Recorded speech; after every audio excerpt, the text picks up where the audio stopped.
In this video, I'm going to show you how I diffuse my curlies in the salon. I'll also in the future show you a video on how I diffuse at home. So what I'm currently doing for this client is I'm making sure to get in all of the hair, right? So you see me here, I am scoop diffusing and alternating between scoop diffusing and scalp diffusing.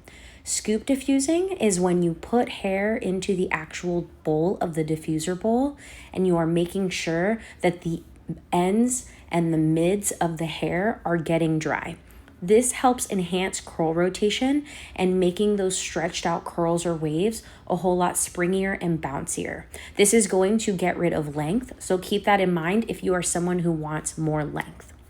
I am now going in on a low heat, low fan and going in at the scalp, and I am scalp diffusing.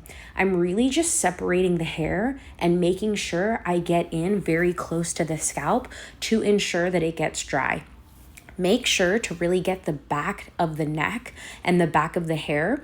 You can also do this not only just after you shampooed and conditioned, but also after a workout. This is a great way to ensure that you don't have any excess moisture at the scalp, you don't have any potential body odor at the scalp, and really making sure that you are promoting healthy scalp and hair growth.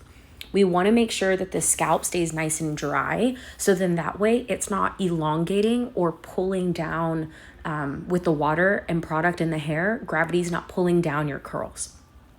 Now I'm going back to scoop diffusing. This is on a medium heat, medium fan.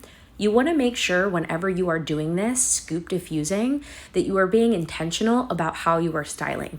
For this client, I am specifically going for more volume, hence why I am touching the hair more often, and I am really pushing up on the hair.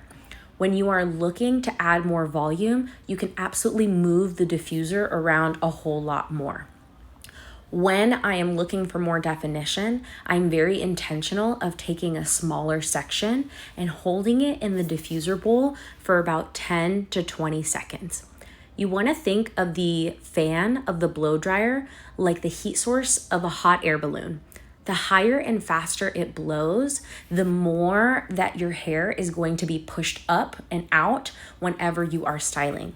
If you do this step at the very beginning of your drying routine, you might end up with much more volume than you intended whenever you were styling. So just keep that in mind. You'll also see that at some point I will hover around the hair at a higher heat, higher fan. That is how I like to start diffusing. And I also alternate between that scalp diffusing and scoop diffusing that you will see here. Hover diffusing can be at a higher heat and higher fan because you are really making sure that you get a nice cast on the hair. That's why I'm adding more hairspray here, because that's going to ensure longevity and hold even if you are styling for more volume. And you can alternate the 3 steps, but I do recommend starting with hovering, then going in towards the scalp to give you scalp lift and root volume, and then going in at the very end to diffuse, to really scoop diffuse the ends. Again, if you're looking for elongation, I wouldn't recommend scoop diffusing as much.